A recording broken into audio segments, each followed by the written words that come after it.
আলহামদুলিল্লাহ রব্বিল আলামিন। জামাত ইসলামী বদলে গেছে।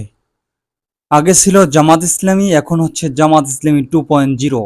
জামাত ইসলামী এখন আপডেট করেছে তাদের নিজেকে। সবেমাত্র জামাত ইসলামী তাদের লোগো পরিবর্তন করেছে, লোগোতে পরিবর্তন আনছে। আগের যেই লোগো ছিল তাতে দাড়িপাল্লা ছিল না, এখন লোগোতে দাড়িপাল্লা আছে। এখন লোগোতে জাতীয় পতাকার রং আসছে। বাংলাদেশ জামাত ইসলামী, এটা তো ইসলামী জামাত ইসলামী হচ্ছে একটা আন্তর্জাতিক সংগঠন।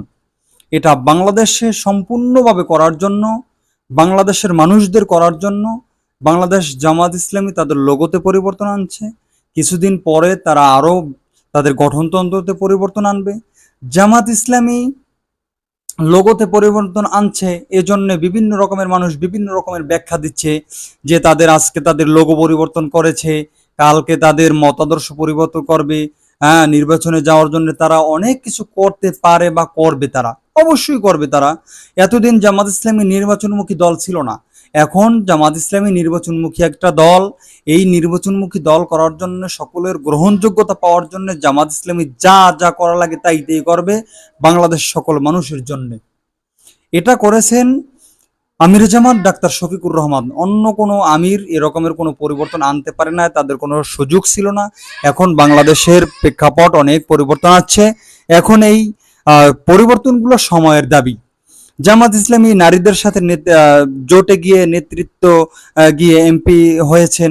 কিছুদিন পরে দেখা যাবে জামাত ইসলামী তাদের অমুসলিমদের এমপি প্রার্থী ঘোষণা করেছেন। তারপরে নারীদেরও তারা প্রার্থী হিসেবে ঘোষণা করতে পারেন, এটাই স্বাভাবিক। অনেকে বলে জামাত ইসলামী ক্ষমতায় গেলে নারীদের চাকরি করতে দেবে না, নারীদের পর্দা না করলে অনেক কড়াকড়ি হবে, এই হবে সেই হবে, নাচ করতে দেবে না, গান করতে দেবে না। কেন জামাত ইসলামীর দায় থাকা কিসের? হ্যাঁ, জামাত ইসলামী বাংলাদেশ ক্ষমতায় গেলে বাংলাদেশকে এমন একটা পরিবেশ সৃষ্টি করবে যেখানে সকলেই ইসলামিক আইন কানুন মেনে চলবে, স্বাচ্ছন্দ্য বোধ করবে, সকলেই মেনে চলতে স্বাচ্ছন্দ্য বোধ করবে। বাংলাদেশ জামাত ইসলামী চাইবে সকলেই যেন সৎপ্রতভাবে এই ইসলামের সব বিধানগুলো মেনে চলতে পারে, এরকমের একটা পরিবেশ জামাত ইসলামী সৃষ্টি করতে চাইবে অবশ্যই। তো জামাত ইসলামী লোগোতে পরিবর্তন আনছে, এজন্য কি তাদের মূল যে আকিদা ইকামাতে দিন কায়েমের যে লক্ষ্য, এটা কি তারা পরিবর্তন আনছে? অবশ্যই না। জামাত ইসলামী যদি আপনি মূল দেখেন, তাদের সহযোগী হতে হবে, বই পড়তে হবে, কর্মী হতে হবে, নামাজ জামাতে পড়তে হবে, কোরআন সহিশুদ্ধ করতে হবে, তাদের রোকন হতে হবে। এগুলো সব স্টেপ বাই স্টেপ আগের মতো এবং আগের চাইতে এখন কঠোর। আগে অনেক ছাড় দিত, এখন কোনো ছাড় দেয় না বর্তমানে। যারা জামাত ইসলামী করেন তারা অবশ্যই এই বিষয়গুলো জানবেন।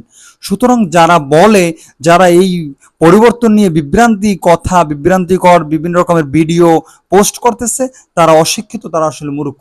বাংলাদেশ জামাত ইসলামী একটা রাজনৈতিক দল, সেক্ষেত্রে তাদের লোগোতে পরিবর্তন আনতেই পারে। হ্যাঁ, তারা তো একটা সময় বাংলাদেশ জামাত ইসলামীও ছিল না, এটা 8 সালে বাংলাদেশ জামাত ইসলামী হয়েছে। আরো যদি তারা চায় আরো বিভিন্ন রকমের তাদের গঠনতন্ত্রের পরিবর্তন আনতে পারে, এটাই স্বাভাবিক, এটাই মেনে নিতে হবে আপনাদের। না, আর যদি না মানতে পারেন, আপনার জ্বলায় আপনি জ্বলেন, তাতে জামাত ইসলামের কিছু আসে যায় না। আগামীর বাংলাদেশ হবে ইসলামের বাংলাদেশ, কোরআনের বাংলাদেশ, দেশপ্রেমিকদের বাংলাদেশ, সত্যপন্থীদের বাংলাদেশ, ইসলামপন্থীদের বাংলাদেশ। এটা বাতিলদের সহ্য হবে না, কোনোদিন সহ্য হয় নাই, ভবিষ্যতেও হবে না। ভিডিওটি ভালো লাগলে চ্যানেলটি সাবস্ক্রাইব করবেন, লাইক কমেন্ট শেয়ার করে ছড়িয়ে দেবেন। আসসালামু আলাইকুম রহমতুল্লাহি ওয়া বারাকাতুহু।